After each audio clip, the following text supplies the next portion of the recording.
할렐루야. 풍요로운 교회를 찾아와 주신 모든 분들을 주님의 이름으로 환영하고 축복합니다. 저는 오늘 여러분들과 함께 사랑, 하나님을 본받는다는 것이라는 말씀의 제목으로 함께 은혜의 말씀을 나누고자 합니다. 오늘 선포된 바울 사도의 말씀은 그리스도인들의 삶의 실천 부분에서 가장 정점에 이르는 말씀이 아닐까 생각해 보는데요. 우리는 바울 서신서에서 그리스도를 본받는다거나 아니면 그리스도를 본받는 바울 사도를 또 본받으라, 이런 말씀을 여러 부분에서 살펴볼 수 있었습니다. 그리스도를 본받는다는 것, 바울 사도를 본받는다는 것, 이 말씀에 대해서 우리는 어느 정도 인식을 하고 있어요. 우리는 항상 예수님을 본받아야 된다라는 인식을 하고 있는 거죠.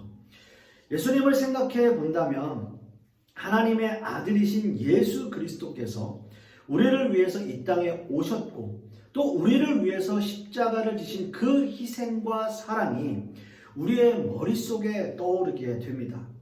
그래서 예수님을 생각하면 그분의 희생과 우리를 위한 끝없는 사랑을 본받아야 되겠다라는 생각을 하게 되는 것이죠. 바울 사도도 마찬가지입니다. 예수 그리스도를 믿기 전에 그는 예수 그리스도를 핍박하는 자였지만 주님을 만나고 또 그렇게 주님을 만나고 나서는 예수 그리스도를 위해서 목숨을 아끼지 않는 이방인의 사도, 즉 복음 전도자가 되었다라는 거죠. 바울 사도를 생각하면 굳건한 믿음과 복음의 열정이 우리의 머릿속에 떠오르게 됩니다. 그리고 이것을 우리도 본받아야 되겠다라는 생각을 하게 되는 거죠. 그러나 하나님을 본받는 자가 되라는 바울 사도의 이 말씀은 어떤 의미에서 좀 생소하게 들리기도 하는데요. 어떤 의미에서는 과연 우리가 하나님을 본받을 수 있을까? 우리가 하나님을 본받는다라고 하는 이 말이 과연 맞는 말일까라는 생각을 하게 되는 거죠.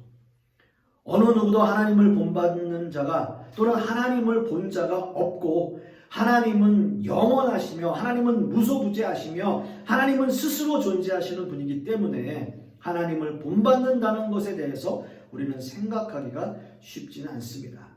인식하거나 이해하기가 쉽지 않다는 얘기예요. 하지만 바울 사도는 이렇게 선포합니다. 하나님을 본받는 자가 되라라고 단호하게 선포하고 있는 것입니다.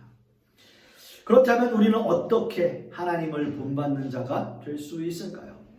먼저 우리가 생각해야 할 것은 하나님께 본받을 수 있는 부분이 어떤 부분인지 먼저 생각해 보아야 할 것입니다. 제가 말씀을 드렸듯이 하나님의 속성들 가운데 그분의 영원하심이나 무소부재하심이나 전지전능하심이나 또는 그분의 어미하심 같은 속성은 어느 누구도 본받을 수 없는 부분이에요.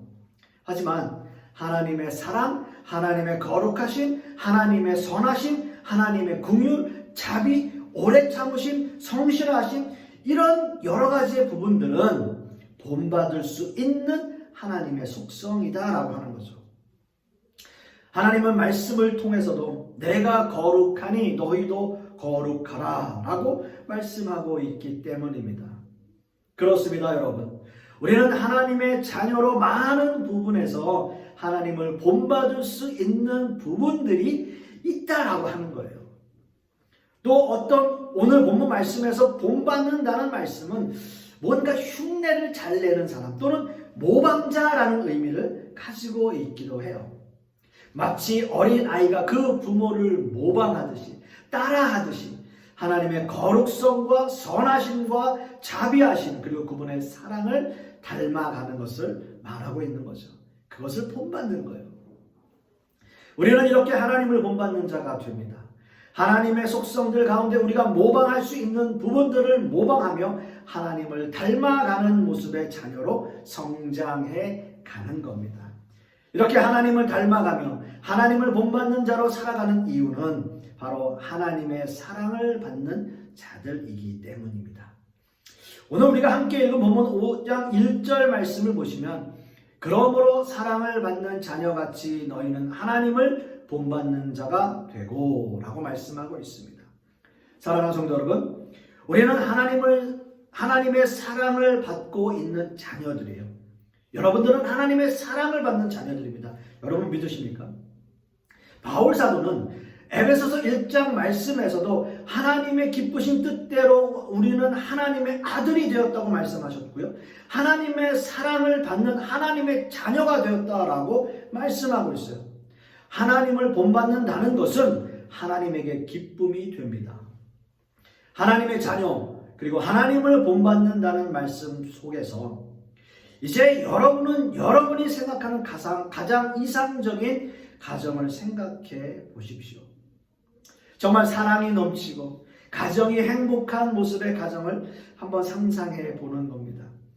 그런 가정이 여러분 가정의 모습이라면 여러분의 가정을 한번 상상해 보는 거죠. 그런 가정이 여러분 가정의 모습이라면 여러분들의 자녀들을 한번 생각해 보십시오. 여러분들은 그 자녀를 바라보면서 어떤 상상을 하십니까? 그 아이가 처음 태어나서 처음 목을 가누고 처음 일어서고 첫 걸음을 띄었을 때, 그리고 처음 말을 했을 때, 처음 초등학교를 들어갔을 때 그 아이를 바라보는 그 부모의 눈, 정말 요즘 시기의 표현으로 한다면 눈에서 하트가 뿅뿅 나갈 거고요. 눈에서 꿀이 뚝뚝 떨어지는 너무나 사랑스러운 자녀이겠죠.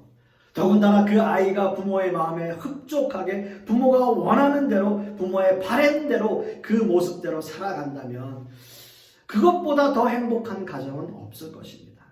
물론 부모님도 마찬가지로 사회의 모범이 되고 신앙적으로 성숙한 모습을 자녀들에게 보인다면 정말 모든 면에서 본받을 만한 모습의 부모여야 하겠죠. 그런 모습의 부모를 보면서 자라가는 아이는 점점 부모님이 기뻐하시는 일만 합니다.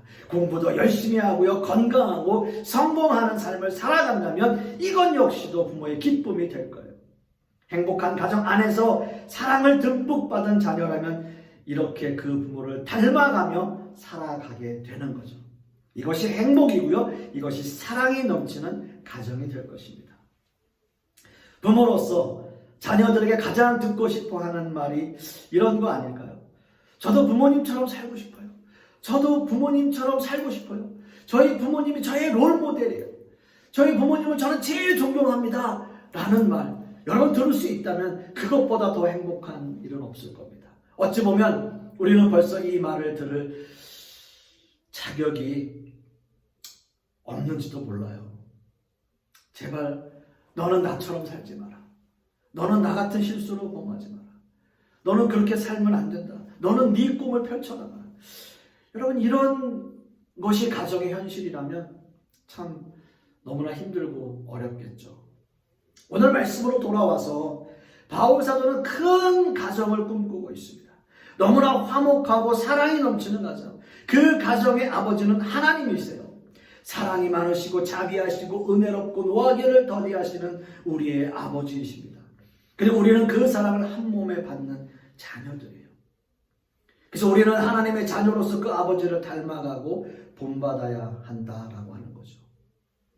늘 아버지는 행복하고 사랑스러운 가정을 위해서 희생을 마다하지 않습니다. 아버지는 언제나 자녀들을 위해서 희생하세요. 아무리 힘들고 어려운 일이 있어도 가정을 위해서 열심히 일을 하십니다. 왜 그러실까요? 왜 그러실까요? 가정을 지키고 그 가정을 사랑하기 때문 아닐까요? 하나님도 마찬가지이십니다. 하나님은 당신의 자녀들을 위해서 희생을 감행하셨어요. 그 사랑과 희생은 우리가 상상할 수도 없는 희생과 사랑입니다. 오늘 본문 2절 말씀을 보시면 그리스도께서 너희를 사랑하신 것 같이 너희도 사랑 가운데서 행하라 라고 말씀하고 있습니다. 하나님의 아들이신 예수 그리스도께서 우리를 사랑하신 것 같이 너희도 사랑하라 라고 말씀하고 있는 겁니다. 여러분, 어느 가정이나 그 가정의 가장 큰 주제는 아마 사랑일 거예요. 사랑. 자녀를 사랑하고 부모님을 사랑하고 형제간에 사랑하는 것, 그것이 그 가정 안에서 가장 중요한 요인이 될 것입니다. 그 사랑의 최고 절정은 그래서 그런 의미에서 그 가정의 최고의 사랑의 절정은 바로 예수 그리스도의 사랑입니다. 하나님의 독생자 아들이신 예수 그리스도께서 우리를 위해서 십자가를 지신 그 사랑으로 우리는 하나님의 자녀가 되었습니다. 여러분, 사랑의 원자탄이라는 별명을 가지신 손양원 목사님, 이 예화 여러분 너무나 잘 아실 거예요. 우리나라 해방 직후에 여수에 주둔하고 있던 국군 14연대 소속의 군인들 중 남로당 계열 장교들이 그렇게 주동해서 2,000여 명의 병사들이 여수 지역에서 봉기하는 여수 순천 사건이 발생하게 돼요. 이로 인해서 이들을 정부군이 진압하는 과정에서 많은 여수와 순천 주민들이 학살되는 사건이 발생하게 되는데요. 당시에 순천에서 중학교를 다니던 손양원 목사님의 두 아들 동인과 동신도 기독교 신자라는 이유만으로 좌익단체 청년들에게 끌려가서 순교를 당하고 맙니다. 그런데 여러분, 손양원 목사님은 그들의 시신을 수습하여 여수 애양원에서 장례식을 하며 두 아들을 총살시킨 원수를 미워하지 않고 그를 회개시키고 그를 양아들로 삼겠다는 발표를 해서 많은 사람들을 놀라게 합니다. 다행히 아들을 죽였던 안재선이라는 청년을 정부군에 의해 찾아내게 되었고요. 구명 요청을 통해서 다행히 그 목숨을 구해내어 양아들로 삼게 됩니다. 여러분, 이 사건이 그 유명한 순교자 손양원 목사님의 이야기입니다. 자신의 아들을 죽인 사람을 자신의 양아들로 삼는다는 것, 여러분, 그 마음에 진정한 사랑이 없다면 있을 수 없는 일 아니겠습니까? 어떻게 자신의 두 아들을 모두를 죽인 사람을 양아들로 삼을 수 있을까요? 우리는 이 사람을 상상할 수도 없고 생각할 수도 없어요. 그런데 여러분, 예수님을 한번 생각해 보십시오. 손양원 목사님은 아들을 잃고 싶어서 잃은 것이 아니에요. 어쩔 수 없이 자식을 잃었습니다. 하지만 하나님은 달라요. 모든 것이 우리를 구원하시기 위한 하나님의 계획이었고요. 죄악된 우리를 살리기 위해서 그 아들의 목숨을 아끼지 않으셨습니다. 예수님은 순전한 어린 양으로 하나님의 말씀에 자발적으로 순종하시며 십자가에서 자신의 목숨을 우리를 위해서 내어주신 것입니다. 여러분, 이것이 달라요. 이게 달라요. 예, 물론 손양원 목사님의 사랑도 우리가 도저히 따라갈 수 없는 사랑이에요. 그렇습니다. 압니다. 저는 지금 손양원 목사님이 예수님의 사랑과 비교하는 것이 아니라 더 큰 사랑, 한없는 사랑, 무한하신 사랑을 말하고 있는 거예요. 바울 사도는 선포합니다. 우리가 이 한없는 사랑을 입은 자녀라는 사실이요. 그렇기 때문에 하나님을 본받으라 라고 말씀하고 있습니다. 이렇게 하나님의 자녀로 하나님을 본받는 삶을 사는 것은 결국 하나님을 기쁘시게 한다는 의미입니다. 그것은 우리 한 사람 한 사람이 아버지를 대표하기 때문이고요. 여러분, 아이가 태어나서 가장 신기한 게 뭔지 아십니까? 닮았다는 거잖아요. 닮았다는 거잖아요. 유전자는 속일 수 없다는 거예요.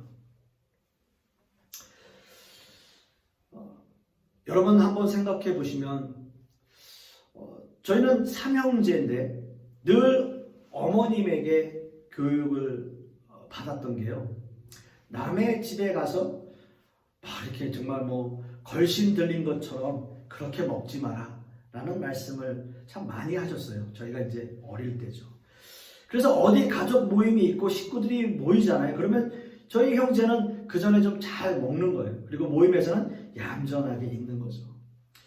어머님이 그게 좀 싫으셨나 봐요. 아마도 제 생각에는 아버님이 같이 계시지 않았으니까 좀 따로 떨어져 사는 시간들이 많았기 때문에 그런 부분에서 좀 책 잡히고 싶지 않다라는 생각을 하셨고 늘 그것을 교육시키고 그러셨어요. 조금이라도 부산을 떨면 집에 와서 혼나는 거예요. 결국 어머님이 생각하시는 것은 아버님 때문이겠죠. 그러니까 모든 가족이, 이 가정이 누구한테 욕먹지 않고 우리는 이렇게 잘 교육되어 있다. 아버지가 곤란할까봐 그렇게 하신 것이 아닐까요? 우리 가정의 명예가 나의 모습에 달려 있습니다. 교회도 마찬가지예요. 교회의 명예가 여러분의 모습에 달려 있습니다. 사람들이 여러분의 자녀의 모습을 보고 여러분들을 판단하듯이 우리의 모습 때문에 기독교가 욕을 먹고요. 하나님의 마음을 아프게 하는 일들이 너무나 많아요. 요즘 여러분 지금 이 시대 정말 심합니다. 특히 코로나 같은 팬데믹 이런 상황들 속에서는 정말 기독교가 욕먹는 일들이 너무나 많았어요.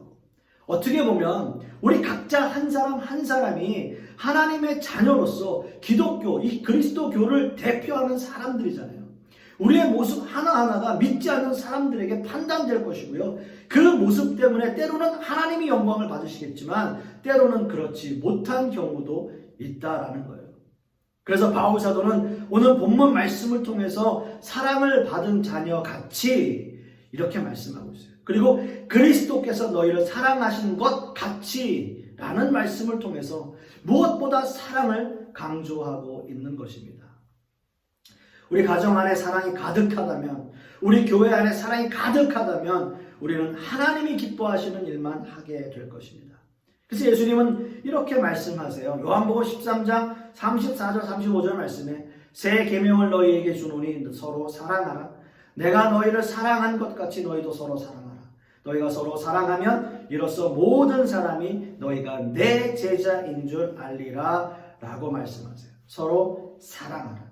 서로 사랑하라. 사랑받은 자녀같이 사랑하라. 그렇게 하면 모두가 다 하나님의 자녀인 줄 알 것이다. 우리가 다 한 형제이고 한 하나님 안에서 하나를 이루고 있는 하나님의 가족이라는 것을 너희가 다 알게 될 것이다 라고 말씀하고 있는 겁니다. 사랑하는 성도 여러분, 하나님을 본받는다는 것은 곧 하나님의 사랑 안에서 거하는 것을 의미합니다. 왜냐하면 하나님은 사랑이시기 때문이에요. 우리는 그 사랑을 입은 자녀들이고요. 하나님의 사랑은 우리를 위한 희생적 사랑입니다. 아무 조건 없는 무조건적인 사랑을 우리에게 가르치고 계십니다. 우리는 그런 하나님의 사랑을 본받아야 함에도 불구하고 그런 모습으로 살지 못할 때가 너무나 많아요. 교회는 세상에서 자꾸 어긋나고요. 잘못된 모습들만 보여주게 됩니다. 그래서 세상은 우리를 비판하고 판단하고 정죄하는 거예요. 이런 세상에서 우리가 하나님의 자녀로 또 하늘을 대표하는 사람으로 산다는 것이 결코 쉬운 일은 아닐 것입니다. 그럼 어떻게 해야 할까요? 어떻게 우리는 하나님을 본받는 자로 살아갈 수 있을까요? 네, 오늘 말씀의 핵심은 바로 사랑입니다. 하나님이 우리에게 주신 그 사랑으로 살아간다면, 그리고 우리의 이웃과 우리의 형제들과 사랑으로 화합하고 하나 된다면 하나님이 기뻐하시는 삶을 살 수 있을 것입니다. 이것이 하나님을 본받는 일 아닐까요? 하나님을 본받는다는 것, 여러분 너무 거창하게 생각하지 마십시오. 하나님을 본받는다 하면 그저 머릿속에 사랑이라는 이 단어 하나만 떠올리시면 돼요. 그것만 생각하면 돼요. 이것이 하나님의 속성 가운데 가장 중요한 속성이기 때문이에요. 요한일서 4장 8절 말씀에 사랑하지 아니하는 자는 하나님을 알지 못하느니 이는 하나님은 사랑이심이라 라고 말씀하고 있기 때문입니다. 하나님은 사랑이십니다. 그 사랑을 우리도 실천하고 본받아야 할 것이고요. 그런 사랑을 함께 나누는 우리 모든 성도님들 되실 수 있기를 간절히 축원합니다. 기도하겠습니다.